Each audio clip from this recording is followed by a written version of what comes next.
Thanks for tuning in to High on Horror. I'm Drew. And I'm John. This episode and every future episode is dedicated to all the heart hounds and smokers out there who want to expand their knowledge of genre and have a good time. Today we're going to review the new M. Night Shyamalan film Trap, starring Josh Hartnett. This is M. Night's 16th feature as a director. Damn. And he dares to go to new heights like always. This time, by trying to combine a music movie and a thriller. Stick around for our review of Trap and more today on High on Horror. Interviews, reviews, and the latest news all rolled into one.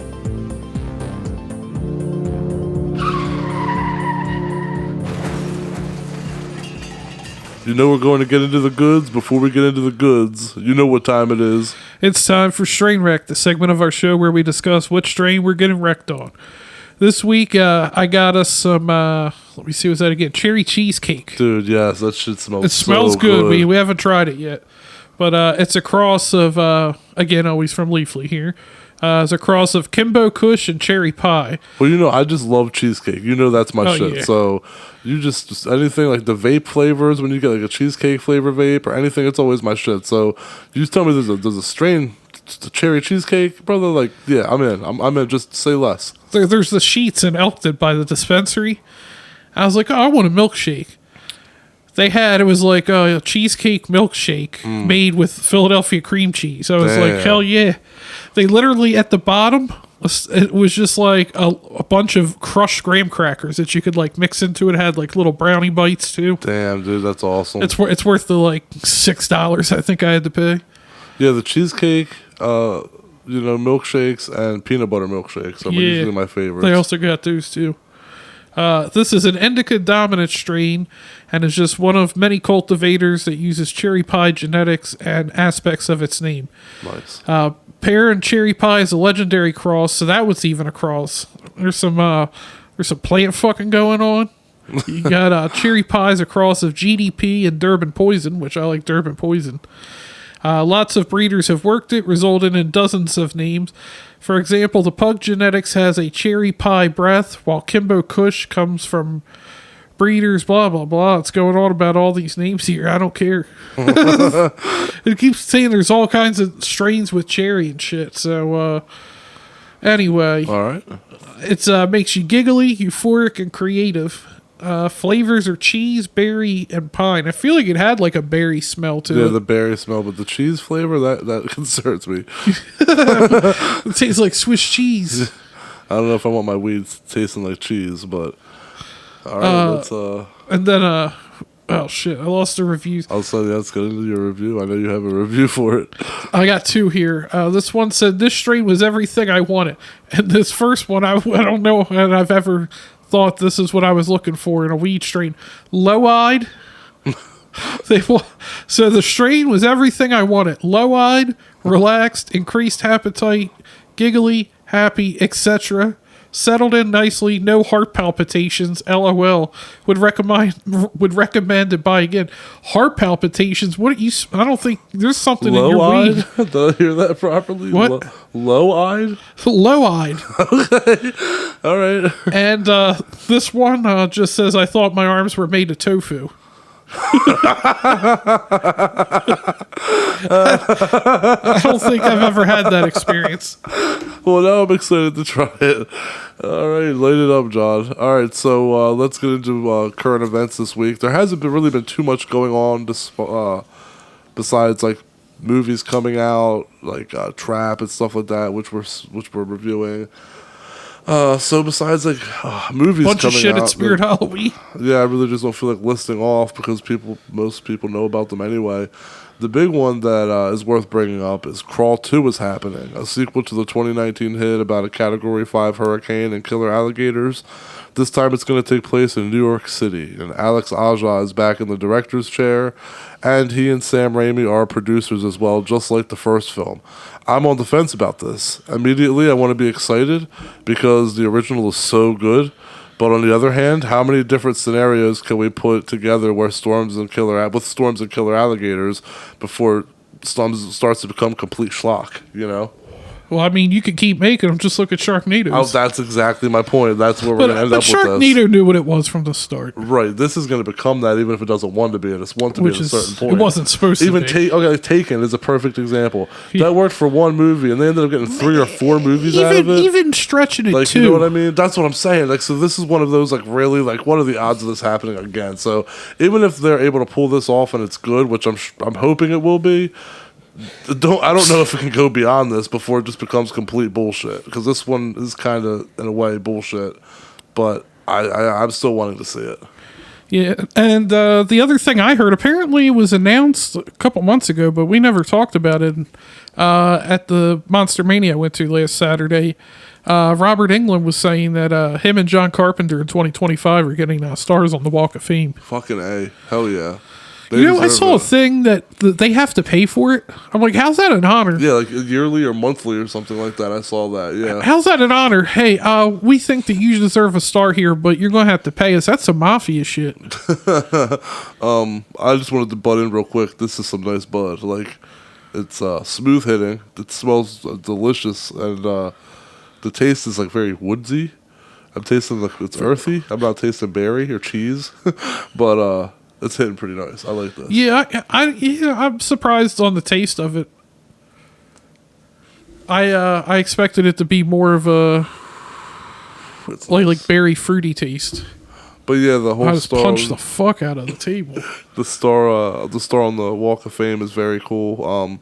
They'll be there along Godzilla and several other people that are famous, and I think I still just think it's awesome that Godzilla's on the Hollywood Walk of Fame. I mean, he deserves it. Who accepted for Godzilla? Do you know? That's a very good question. I don't know. We'll have to look that up. Yeah, that's a good question. I don't know. I remember seeing pictures of like someone in a Godzilla I was thinking maybe like a Toho executive. But it had to have been, yeah, one of the original directors or someone, I'm sure. They actually mutated a lizard. All right, well, let's wrap up this smoke sesh and smoke our way into the next segment of our show where we review Trap. All right, it's an M. Night Shyamalan movie, so we'll get a little bit of plot, but there ain't much here. We can, I guess, try to keep it mostly spoiler-free. It is, we try. Well, we've said this before.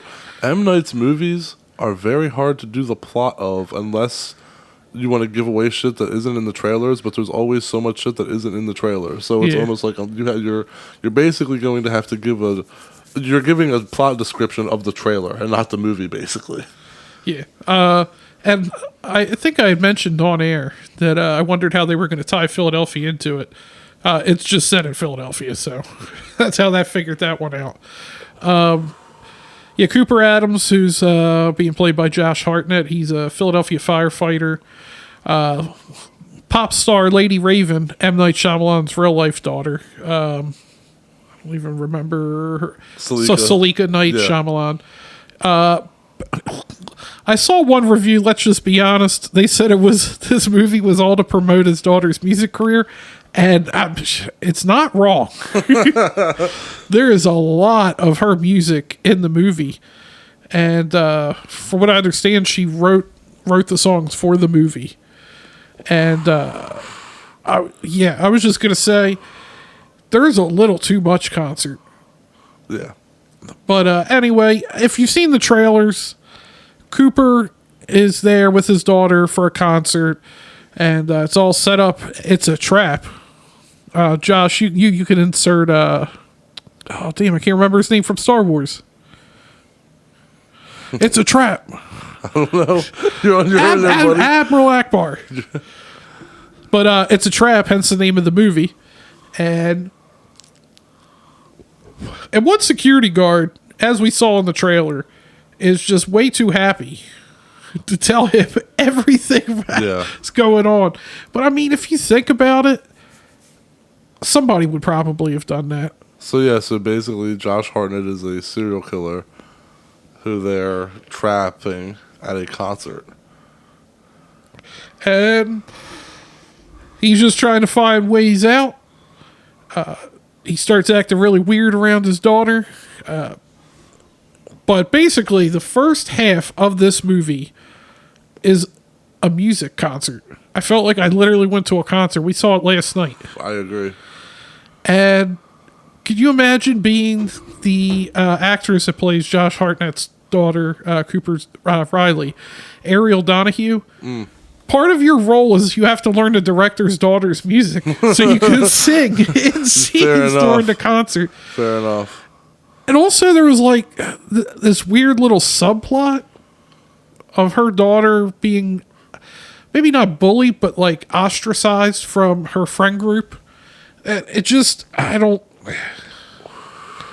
would almost just serve for comic relief later in the movie. Yeah. I didn't really see the point of that. I agree.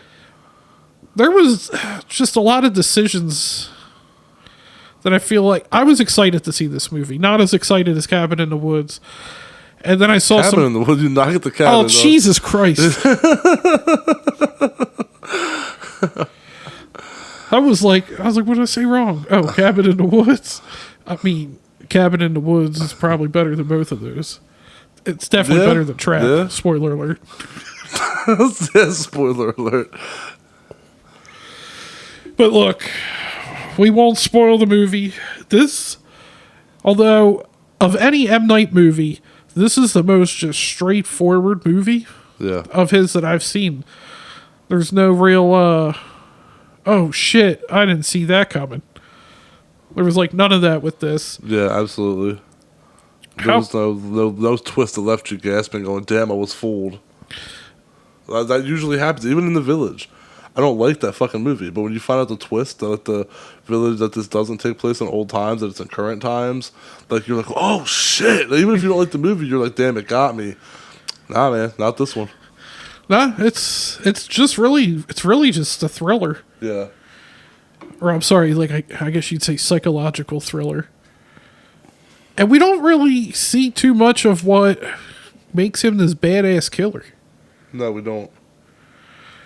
We just get, him watching his little videos. We hear of what he does as the butcher, but we don't actually see it.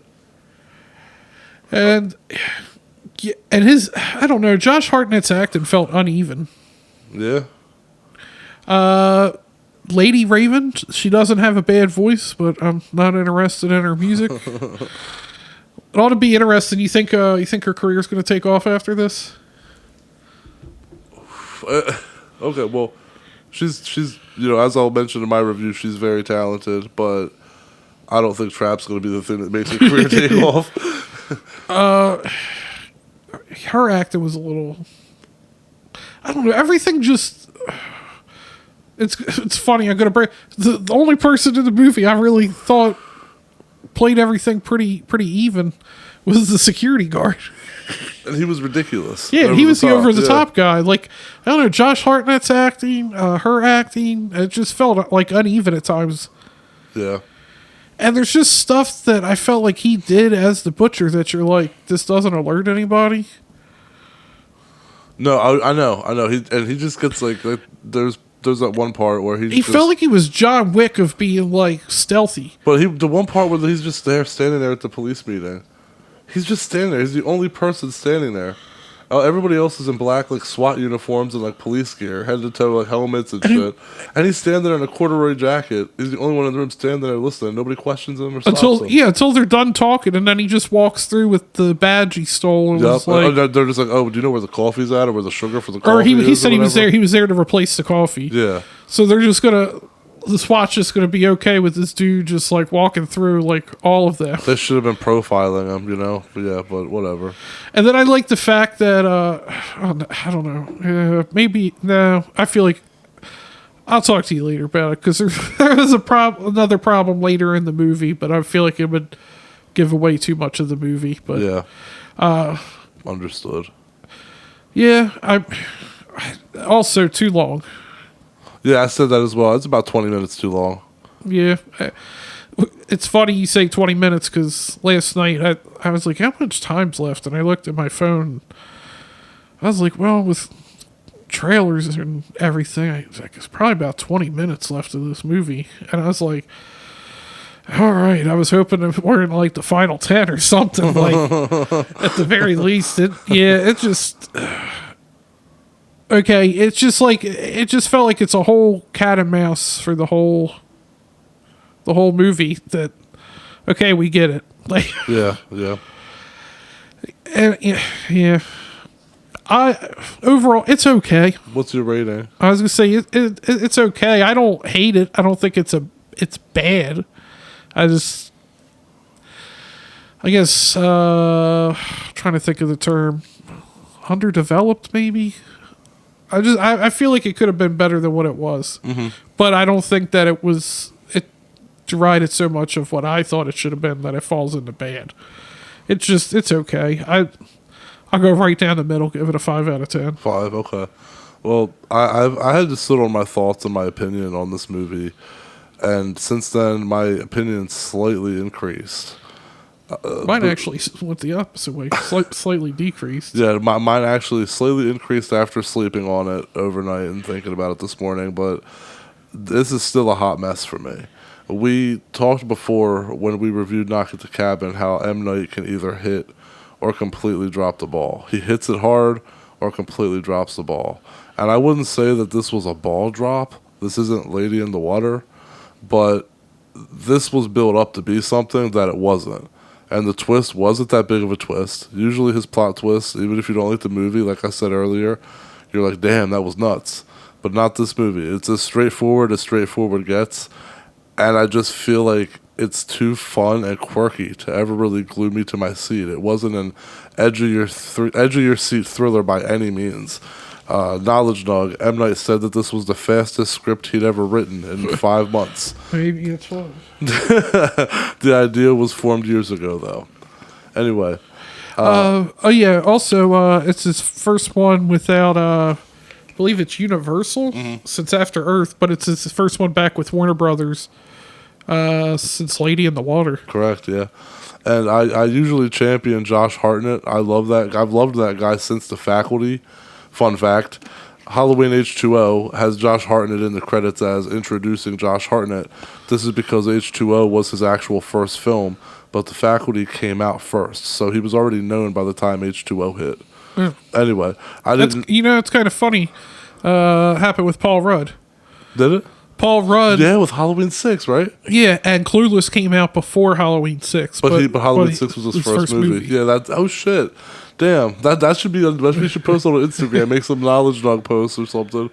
But anyway, I didn't feel Josh. I didn't feel him as this imposing killer they wanted him to be.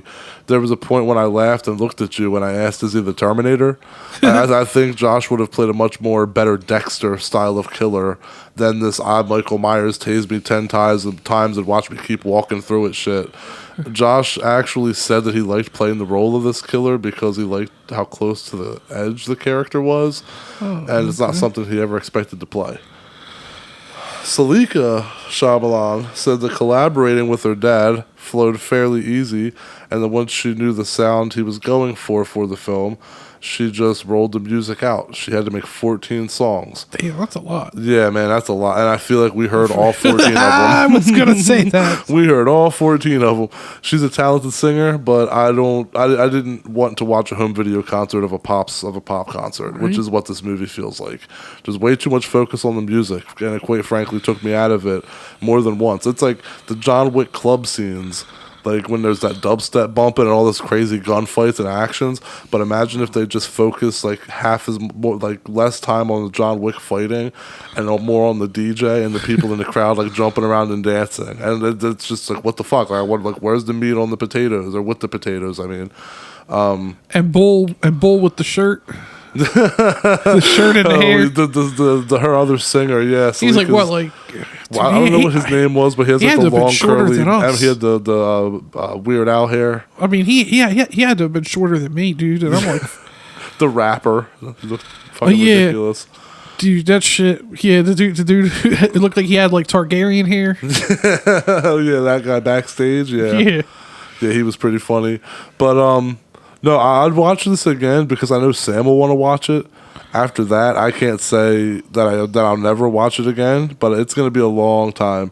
I would give it a 6 out of 10. I was at a 5, slept on it. I'm going to give it a 6. M. Night said that he already has his next 3 or 4 movies planned. Jesus. So let's hope he rebounds quickly. Yeah.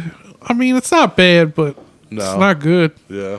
But yeah, I think it also had too much humor in it, That's what I'm saying. which I feel like that's something that That's some what people made it- do like. That's what made it not the edge of your seat thriller. Like that's okay. Remember, I dozed off a few times, like for like 30 seconds at a time. I kept having like those little micro naps. The thing is, that wouldn't have happened through Long Legs. And I'm not trying to compare or be like, oh, Long Legs is amazing. But the difference is Long Legs is an edge of your seat thriller where like I'm glued to my fucking seat. Like I'm like, oh shit, what's gonna happen? To be fair, and this was quirky and funny. I never was like on edge, so I was just kind of comfortable and just kind of the humor was too much, the quirkiness was too much. It wasn't serious enough. yeah, and to be fair, the parts that you did fall asleep during were the concert parts, so you got to watch less of it than I did. She said, sang me to sleep. Thank you. Yeah, her acting was a little up and down, I thought. Yeah, I mean, for someone who's not used to acting, she did all right, but I mean, it was a big role to give her. Yeah, I guess we'll wrap this shit up.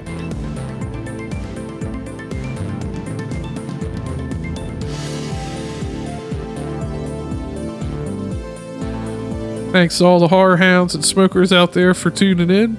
If you like this episode, make sure to like and subscribe. It really helps us out. And next week, we'll be bringing you Consumed. And make sure to follow us online, High on Horror 420, Instagram, X, Facebook, Twitter, TikTok, all that shit. High on Horror 420 at gmail.com for PPA. HighOnHorror.com, our website. Check that shit out too. And I feel like I've said shit a lot in this wrap up, but how about wrap her up? Catch you later. See y'all next week.